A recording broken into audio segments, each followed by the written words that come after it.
فذكر بالقرآن من يخاف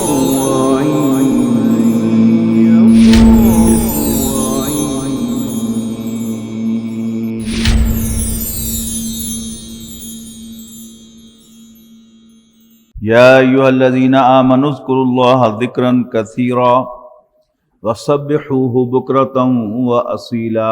اے ایمان والو، اللہ تعالیٰ کو کثرت سے یاد کرو اور صبح و شام اس کی تسبیح کرتے رہو۔ ھو الذی یصلی علیکم وملائکتہ لیخرجکم من الظلمات الی النور۔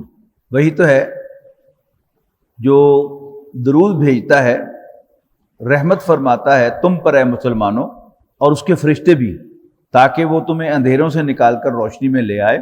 وَكَانَ بِالْمُؤْمِنِينَ رَحِيمًا، اور اللہ مومنوں کے ساتھ بہت مہربانی فرمانے والا ہے۔ تحیتہم یوم یلقونہ سلام، ان کا استقبال جس دن وہ اس سے ملیں گے سلام سے ہوگا۔ سیلیوٹ اگر یہاں پر ترجمہ کریں تو زیادہ اچھا لگے گا۔ وَعَدَّ لَهُمْ أَجْرًا كَرِيمًا، اور اللہ تعالیٰ نے ان کے لیے عزت والا اجر تیار کیا ہے۔ یا ایھا النبی انا ارسلناک شاہدا ومبشرا ونذیرا، اے نبی صلی اللہ علیہ وسلم، یقیناً ہم نے آپ کو ایک گواہ، خوشخبری دینے والا اور خبردار کر دینے والا بنا کر بھیجا ہے۔ وداعیا الی اللہ باذنہ، اور اللہ تعالیٰ کے حکم سے اللہ کی طرف بلانے والا بنا کر۔ وسراجا منیرا، اور ہدایت کا ایک روشن چراغ بنا کر۔ وبشر المؤمنین بان لہم من اللہ فضلا کبیرا، اور مومنوں کو اے پیغمبر صلی اللہ علیہ وسلم خوشخبری دے دو کہ ان کے لیے اللہ تعالیٰ کی طرف سے بڑی عنایات ہے۔ وَلَا تُطِعِ الْكَافِرِينَ وَالْمُنَافِقِينَ، اور مت کہنا ماننا کافروں اور منافقوں کا۔ وَدَعْ أَذَاهُمْ، اور پرواہ نہ کرنا ان کے ستانے کی۔ وَتَوَكَّلْ عَلَى اللَّهِ، اور اللہ پر بھروسہ کرنا۔ وَكَفَى بِاللَّهِ وَكِيلًا، اور اللہ تعالیٰ کافی ہے کارساز۔ نبی اکرم صلی اللہ علیہ وسلم کی سیرت پر اگر ہم ایک نظر ڈالیں تو نبی اکرم صلی اللہ علیہ وسلم ایک مشن کو چیز کرتے ہوئے نظر آتے ہیں، اور وہ مشن ہے اللہ کے دین کا غلبہ، مکہ مکرمہ پر اللہ کا جھنڈا لہرانا، دین اسلام کا پرچم گاڑنا۔ اگر آپ کو یہ مقصد سمجھ میں آ جائے تو آپ کو سیرت النبی ایک گول اورینٹڈ جد و جہد نظر آئے گی۔ لیکن اگر آپ کو یہ مقصد سمجھ نہ آئے تو پھر آپ بار بار پریشان ہوں گے کہ یہ کیا، کل آپ یہ کر رہے تھے، آج آپ یہ کر رہے ہیں، پھر اگلے دن آپ نے یوں کر لیا۔ خاص طور پر بعض چیزیں جو ہیں وہ اپیرنٹلی اگر یہ بات سمجھ میں نہ آئے تو بڑی کانٹراڈکٹری ہیں۔ کہ صلح حدیبیہ نبی اکرم صلی اللہ علیہ وسلم نے کی بظاہر دب کر، کہ قریش جو کنڈیشنز لے کے آئے، جو شرائط لے کے آئے، آپ سب کو مانتے ہیں یہ بھی ٹھیک ہے، یہ بھی ٹھیک ہے، یہ بھی ٹھیک ہے، یہ بھی ٹھیک ہے۔ یعنی صحابہ اکرام تل ملا رہے تھے کہ کیا کر رہے ہیں آپ، ہنسی کو بات نہیں ہے کہ ہم لڑ نہ سکے، ہم لڑنے کو تیار ہیں، مرنے کو تیار ہیں۔ بیعت کر چکے تھے وہ موت کی، لیکن نبی اکرم صلی اللہ علیہ وسلم نے پھر صلح کر لی۔ لیکن جب قریش نے خود وہ صلح توڑ دی اور ان کو ہوش آیا انہوں نے ایک بلنڈر کیا ہے، اب تو ہم محمد اور ان کے ساتھیوں سے لڑنے کی پوزیشن میں ہی نہیں ہیں، تو ابو سفیان چل کر آئے ہیں۔ اس وقت منافق کافروں کے، مشرکین کے، کافروں کے سردار تھے، اس لیے عزت سے ہم نام لے لیتے ہیں کیونکہ وہ بعد میں ایمان لے آئے، ورنہ کہنا تو یہ ہے کہ ابو سفیان چل کے آیا۔ لیکن کسی نے ان کی بات تک نہیں سنی۔ حضرت ابوبکر کے پاس گئے تو انہوں نے منہ موڑ لیا، حضرت عمر کے پاس گئے تو انہوں نے منہ موڑ لیا، حضرت علی کے پاس گئے تو انہوں نے لفٹ نہیں کرائی، یہاں تک کہ ان کی بیٹی حضرت ام حبیبہ رضی اللہ تعالی عنہا ام المومنین تھی، نبی اکرم صلی اللہ علیہ وسلم کے حرم میں تھی، تو ان کو ملنے کے لیے چلے گئے، تو انہوں نے کہا ٹھہر جاؤ، اور جو بستر بچھا ہوا تھا زمین پر نبی اکرم صلی اللہ علیہ وسلم کا، اس بستر کو لپیٹ دیا۔ تو ابو سفیان قریش کے بڑے سردار نے پوچھا کہ بیٹی میں اس بستر کے قابل نہیں تھا، یا بستر میرے قابل نہیں تھا، تم نے لپیٹا کیوں ہے؟ تو بیٹی نے کہا کہ یہ اللہ کے رسول کا بستر ہے، آپ چونکہ نجس ہیں، مشرک ہیں، ناپاک ہیں، لہذا آپ اس بستر کے شائن شان نہیں۔ تو جب بیٹی یہ طرز عمل اختیار کرے تو پھر باپ کے پلے کیا رہ جاتا؟ ٹھیک ہے نا؟ تو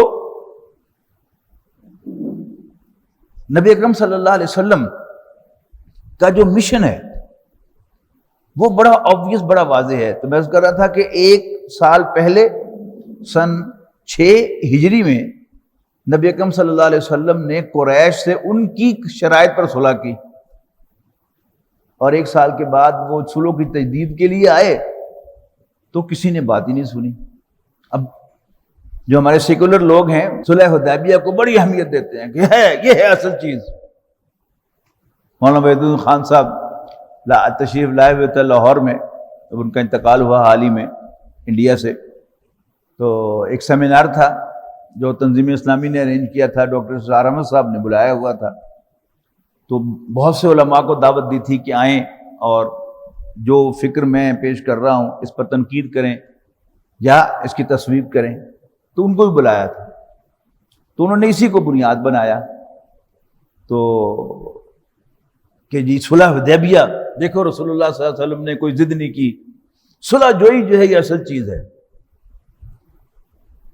ڈاکٹر سرار احمد صاحب نے صرف ایک ہی سوال کیا تھا، تمام مقررین میں سے کسی ایک مقرر سے سوال کیا تھا، اور وہ مولانا وحید الدین خان صاحب تھے، اور سوال یہ کیا تھا کہ اگر صلح اتنی اچھی چیز تھی تو غلطی سے قریش درست صلح توڑ بیٹھے تو پھر نبی اکرم صلی اللہ علیہ وسلم نے اس کی تجدید کیوں نہیں کی؟ تو انہوں نے کہا تھا نو کمنٹ۔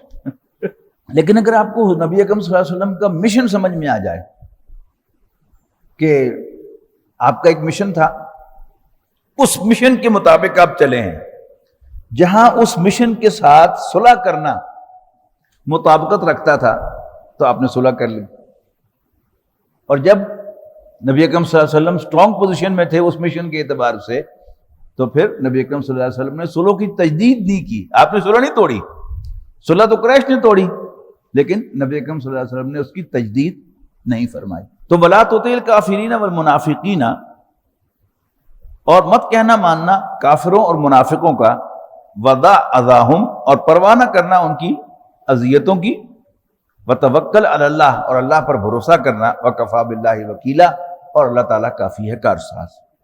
یا ایھا الذین آمنوا اذا نکحتم المؤمنات ثم طلقتموهن من قبل ان تمسوهن فما لكم علیہن من عدۃ تعتدونها، اے ایمان والو جب بھی کہ تم مومن عورتوں سے نکاح کرو اور انہیں طلاق دے دو اس سے پہلے کہ تم نے انہیں چھوا ہو، تو تمہارے ذمے ان کی کوئی عدت نہیں ہے، تعتدونها جس کو تم شمار کرو، فمتعوهن وسرحوهن سراحا جمیلا، تو کچھ نہ کچھ انہیں دے کر اور اچھے طریقے سے انہیں رخصت کر دو۔ یا ایھا النبی انا احللنا لک ازواجک اللاتی آتیت اجورہن، یہ تو ہم پہلے پڑھ آئے ہیں کہ اگر طلاق دے دی جائے نکاح کے بعد رخصتی سے پہلے تو پھر آدھا حق مہر جو ہے وہ واجب الادا ہوتا ہے۔ تو اگر شادی ہوئی اور رخصتی نہیں ہوئی پھر آدھا حق مہر تو ہے ہی ہے، لیکن پھر بھی ایک تلقین کی جا رہی ہے کہ ان کا نان نفقہ تمہارے ذمہ نہیں ہے، ورنہ عدت کے ختم ہونے تک نان نفقہ ہوتا ہے، عورت بھی آپ کے ساتھ متعلق رہتی ہے، تو وہ تو کچھ نہیں ہے، لیکن پھر بھی ایک اچھا جسچر کہ کوئی گفٹ دے کر انہیں رخصت کر دو۔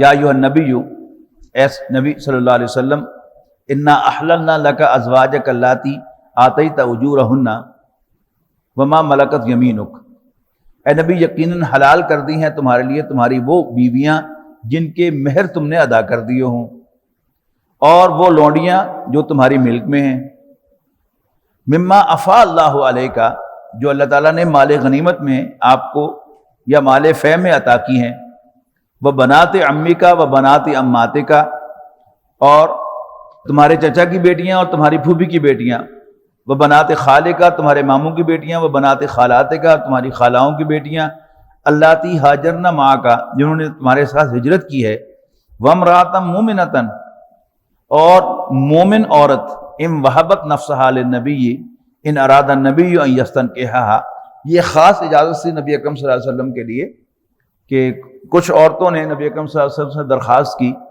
کہ ہم کوئی حقوق آپ سے طلب نہیں کرتی، صرف آپ ہمیں یہ اعزاز بخش دیں کہ ہم آپ کی بیویاں ہیں، باقی ہمیں یہ اجازت نہیں ہے۔ لیکن نبی اکرم صلی اللہ علیہ وسلم نے اس فیسلٹی کو اویل کیا، لیکن ان کو پھر برابر کے حقوق دیے، ان کی باقاعدہ جو باری تھی باقی ازواج کے ساتھ اس کو پورا کیا، اگرچہ اللہ تعالیٰ نے اجازت دی تھی کہ آپ ان کو کوئی حقوق نہ دیں۔ وامرأۃ مومنۃ ان وہبت نفسہا للنبی ان اراد النبی، اگر رسول اللہ صلی اللہ علیہ وسلم خود اس پر راضی ہوں، ان یستنکحھا، کہ آپ اس سے نکاح کر لیں، خالصۃ لک من دون المؤمنین، یہ خاص رعایت ہے آپ کے لیے، باقی مومنوں کے لیے نہیں ہے۔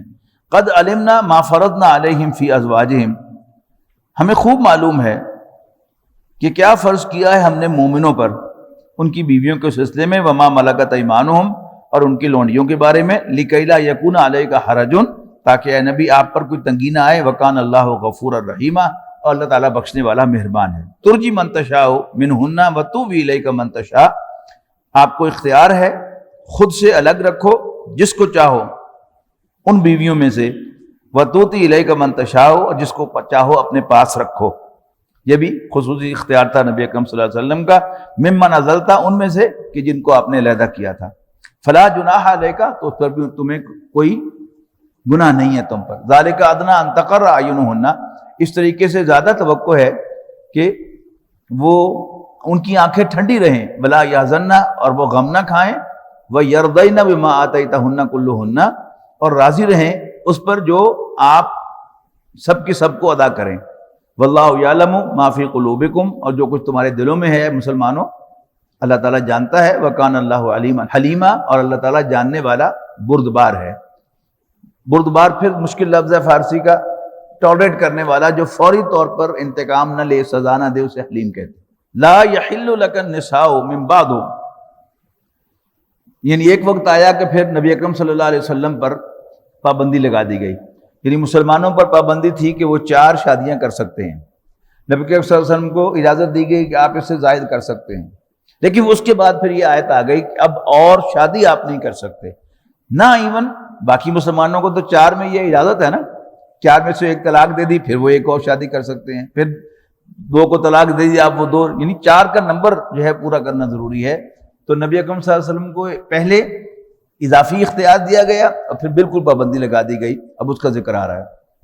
لا یحل لک النساء من بعد، اور اب آپ کے لیے حلال نہیں ہے اس کے بعد مزید عورتوں سے نکاح کرنا، ولا ان تبدل بہن من ازواج، اور نہ ہی یہ کہ تم بدل لو ان کی جگہ اور بیویاں، ولو اعجبک حسنہن، خواہ آپ کو وہ کتنا ہی ان کا حسن آپ کو کتنا ہی امپریس کرے، الا ما ملکت یمینک، ہاں جو لونڈیوں کا معاملہ ہے وہ اس حکم سے باہر ہے۔ وکان اللہ علی کل شیء رقیبا، اور اللہ تعالیٰ ہر چیز کا نگران ہے۔ نبی اکرم صلی اللہ علیہ وسلم کی حرم میں حضرت ماریہ قبطیہ رضی اللہ تعالی عنہا، جو آپ کو گفٹ کی تھی ایک علاقے کے والی نے، تو 2 بہنیں 2 بیٹیاں تھیں، انہوں نے نبی اکرم صلی اللہ علیہ وسلم نے ان کی طرف پیغام بھیجا، دعوت دی انہیں اسلام قبول کرنے کی، تو انہوں نے نبی اکرم صلی اللہ علیہ وسلم کے ایلچی کا اعزاز کیا اور اپنی 2 بیٹیاں نبی اکرم صلی اللہ علیہ وسلم کو گفٹ کی۔ ان میں سے ایک حضرت ماریہ قبطیہ تھی، نبی اکرم صلی اللہ علیہ وسلم نے ان کو اسی حالت میں یعنی لونڈی کی حیثیت سے اپنے حرم میں رکھا اور ان کے ساتھ نکاح نہیں کیا۔ اس سے پہلے آپ کے پاس جو لونڈیاں آئی ہیں تو نبی اکرم صلی اللہ علیہ وسلم نے پہلے انہیں اسلام کی دعوت دی ہے، انہوں نے اسلام قبول کیا ہے، پھر نبی اکرم صلی اللہ علیہ وسلم نے ان کو آزاد کر دیا ہے اور پھر ان کی آزاد مرضی سے پھر ان کے ساتھ نکاح کیا ہے۔ لیکن حضرت ماریہ کو نبی اکرم صلی اللہ علیہ وسلم نے اسی سٹیٹس کے ساتھ اپنی زندگی کے آخری لمحے تک برقرار رکھا ہے۔ یا ایھا الذین آمنوا لا تدخلوا بیوت النبی الا ان یؤذن لکم الی طعام غیر ناظرین اناہ، اے ایمان والو مت داخل ہو نبی کے گھر میں صلی اللہ علیہ وسلم مگر یہ کہ تمہیں بلایا جائے کھانے پر، اور نہ تاکتے رہو کھانے کا وقت، یعنی بلایا تو ہے آپ کو شام کے 6 بجے کھانے کے لیے، اور آپ 4 بجے ہی پہنچ جائیں، اس سے منع فرمایا جا رہا ہے۔ ولیکن اذا دعیتم، بلکہ جب بلایا جائے، فادخلوا، تو پہنچو، ان کے گھر داخل ہو، فاذا طعمتم فانتشروا، اور جب کھانا کھا چکو تو پھر وہاں سے منتشر ہو جاؤ۔ لا مستانسین لحدیث، اور گپ شپ میں مصروف نہ رہو۔ ان ذالکم کان یؤذی النبی، یقیناً یہ بات ہمارے پیغمبر کو تکلیف دیتی ہے۔ فیستحیی منکم، وہ بڑے باحیا ہیں اور وہ تم سے کہتے نہیں صاحب کہ بس پھر جاؤ اب۔ واللہ لا یستحیی من الحق، لیکن اللہ تعالیٰ حق بات کہنے سے ہیزیٹیٹ نہیں کرتا۔ وَإِذَا سَأَلْتُمُوهُنَّ مَتَاعًا، اور اگر تم نے ان سے کوئی چیز طلب کرنی ہو یا کوئی سوال پوچھنا ہو، فَاسْأَلُوهُنَّ مِنْ وَرَاءِ حِجَابٍ، تو پھر پردے کے پیچھے سے ان سے سوال کرو۔ اب یہاں نوٹ کیجئے گا، اسی صورت میں ہم پڑھ کے آئے ہیں کہ نبی کی بیویاں مسلمانوں کی مائیں ہیں، اور نبی صلی اللہ علیہ وسلم کے وصال کے بعد بھی کوئی ان سے شادی نہیں کر سکتا، تو گویا وہ محرم ہو گئیں اس پہلو سے۔ مسلمانوں کو حکم دیا جا رہا ہے کہ جب بھی ان سے کچھ پوچھنا ہو یا کسی چیز کا سوال کرنا ہو تو فَاسْأَلُوهُنَّ مِنْ وَرَاءِ حِجَابٍ، تو پردے سے کے پیچھے سے ان سے سوال کرو۔ ذَلِكُمْ أَطْهَرُ لِقُلُوبِكُمْ، یہ وہ لوگ دیکھ لیں کہ جو کہتے ہیں کہ قرآن مجید میں پردے کا کہیں ذکر نہیں ہے، تو یہ دیکھیے پردے کا حکم، اور ہے بھی ازواج مطہرات کے لیے، اگر ازواج مطہرات کے لیے ہے تو عام عورتوں سے تو پھر کئی گنا زیادہ کے لیے تو کئی گنا زیادہ یہ حکم ہے۔ ذالکم اطہر لقلوبکم وقلوبہن، اور یہ طریقہ تمہارے اور ان کے دلوں کی پاکیزگی کے لیے زیادہ پاکیزہ ہے۔ وما کان لکم ان تؤذوا رسول اللہ، اور تمہیں جائز نہیں ہے کہ تم رسول اللہ کو تکلیف دو صلی اللہ علیہ وسلم، ولا ان تنکحوا ازواجہ من بعدہ ابدا، اور یہ کہ تم ان کی بیویوں کے ساتھ کبھی ان کے بعد بھی نکاح کرو۔ ان ذالکم کان عند اللہ عظیما، یقیناً ایسا کرنا اللہ کے نزدیک بہت بڑا گناہ ہے۔ ان تبدوا شیئا او تخفوہ، خواہ تم کسی چیز کو ظاہر کرو یا چھپاؤ، فإن اللہ کان بکل شیء علیما، تو اللہ تعالیٰ یقیناً ہر چیز کا جاننے والا ہے۔ لا جناح علیہن فی آبائہن ولا ابنائہن ولا اخوانہن ولا ابناء اخوانہن ولا ابناء اخواتہن ولا نسائہن ولا ما ملکت ایمانہن، کوئی مضائقہ نہیں ہے نبی کی بیویوں کے لیے سامنے آنے میں، کس کے؟ فی آبائہن، اپنے باپوں کے سامنے، اور نہ ہی کوئی مضائقہ ہے اپنے بیٹوں کے سامنے آنے میں، نہ بھائیوں کے سامنے آنے میں، نہ بھتیجوں کے سامنے آنے میں، نہ بھانجوں کے سامنے آنے میں، اور نہ اپنی عورتوں کے سامنے آنے میں، اور نہ ہی اپنے غلاموں کے سامنے آنے میں۔ واتقین اللہ، اور اللہ سے ڈرو، ان اللہ کان علی کل شیء شہیدا، بے شک اللہ تعالیٰ ہر چیز پر موجود اور دیکھ رہا ہے۔ ان اللہ وملائکتہ یصلون علی النبی، اب دیکھیے آج جہاں ہم نے سبق شروع کیا تو وہاں کیا آیا تھا؟ هو الذی یصلی علیکم، آیت نمبر 43 دیکھیے، اللہ ہی تو ہے کہ جو اے مسلمانوں تم پر صلات بھیجتا ہے، صلات کرتا ہے، اور اس کے فرشتے بھی۔ اور اب آ رہا ہے نبی اکرم صلی اللہ علیہ وسلم کے لیے خاص طور پر، ان اللہ وملائکتہ یصلون علی النبی، بے شک اللہ تعالیٰ اور اس کے فرشتے درود کرتے ہیں نبی صلی اللہ علیہ وسلم پر۔ یا ایھا الذین آمنوا، تو اے ایمان والو، صلو علیہ وسلموا تسلیما، تو تم بھی ان پر درود اور سلام بھیجا کرو۔ ان الذین یؤذون اللہ ورسولہ، بے شک وہ لوگ جو اللہ اور اس کے رسول کو ایذا پہنچاتے ہیں، لعنہم اللہ فی الدنیا والآخرہ، ان پر دنیا اور آخرت میں لعنت ہے۔ وأعد لہم عذابا مہینا، اور اللہ تعالیٰ نے ان کے لیے ایک رسوا کن عذاب تیار کر رکھا ہے۔ والذین یؤذون المؤمنین والمؤمنات بغیر ما اکتسبوا، اور وہ لوگ جو اذیت دیتے ہیں مومن مردوں اور مومن عورتوں کو الزام لگا کر، اس کے بغیر کہ انہوں نے کوئی غلط کام کیا ہو، جھوٹے الزام لگا کر، فقد استعملوا بہتانا و اسما مبینا، تو یقیناً انہوں نے اٹھا لیا اپنے اوپر بہت بڑے اور کھلے گناہ کا بوجھ۔ یا ایھا النبی، اے نبی صلی اللہ علیہ وسلم، قل لازواجک و بناتک و نساء المؤمنین، کہہ دو اپنی بیویوں، اپنی بیٹیوں اور مومن عورتوں سے، یدنین علیہن من جلابیبہن، کہ وہ لٹکا لیا کریں اپنے اوپر اپنی چادر کے پلو، ذالک ادنی ان یعرفن، تاکہ وہ پہچانی جائیں، یعنی کہ وہ شریف عورتیں ہیں، ان کی پہچان ہو جائے۔ فلا یؤذین، لہذا ان کو تکلیف نہ دی جائے. وَكَانَ اللَّهُ غَفُورًا رَحِيمًا، اور اللہ تعالیٰ تو ہے ہی بخشنے والا، رحم فرمانے والا. لَإِن لَّمْ يَنْتَهِ الْمُنَافِقُونَ وَالَّذِينَ فِي قُلُوبِهِمْ مَرَضٌ وَالْمُرْجِفُونَ فِي الْمَدِينَةِ، اور اگر باز نہ آئے منافق اور وہ کہ جن کے دلوں میں کوئی بیماری ہے اور مدینے میں افواہیں پھیلانے والے، لَنُغْرِيَنَّكَ بِهِمْ، تو ضرور اٹھا کھڑا کریں گے ہم تمہیں ان کے خلاف. ثم لا یجاورونک فیہا الا قلیلا، اور پھر وہ نہ رہیں گے تمہارے ساتھ مدینے میں مگر تھوڑے دن. ملعونین اینما ثقفوا واخذوا وقتلوا تقتیلا، لعنت کی گئی ہے ان پر ہر طرف سے، جہاں کہیں وہ پائے جائیں، وہ اخذوا اور پکڑ لیے جائیں، وقتلوا تقتیلا اور بے دردی سے قتل کیے جائیں. سنت اللہ فی الذین خلو من قبل، یہ اللہ تعالیٰ کی پریکٹس رہی ہے تم سے پہلوں میں. ولن تجد لسنت اللہ تبدیلا، اور تم اللہ تعالیٰ کی پریکٹس میں کوئی الٹریشن نہیں پاؤ گے. یسألک الناس عن الساعہ، لوگ آپ سے پوچھتے ہیں قیامت کے بارے میں. قل انما علمها عند اللہ، اے نبی بتا دو کہ اس کا علم تو اللہ کے پاس ہے. وما یدریک لعل الساعۃ تکون قریبا، اور تمہیں کیا معلوم شاید قیامت قریب ہی آئی کھڑی ہو. ان اللہ لعن الکافرین، بے شک اللہ تعالیٰ نے لعنت بھیجی ہے کافروں پر. وَأَعَدَّ لَهُمْ سَعِيرًا، اور ان کے لیے بھڑکتی ہوئی آگ تیار رکھی ہے.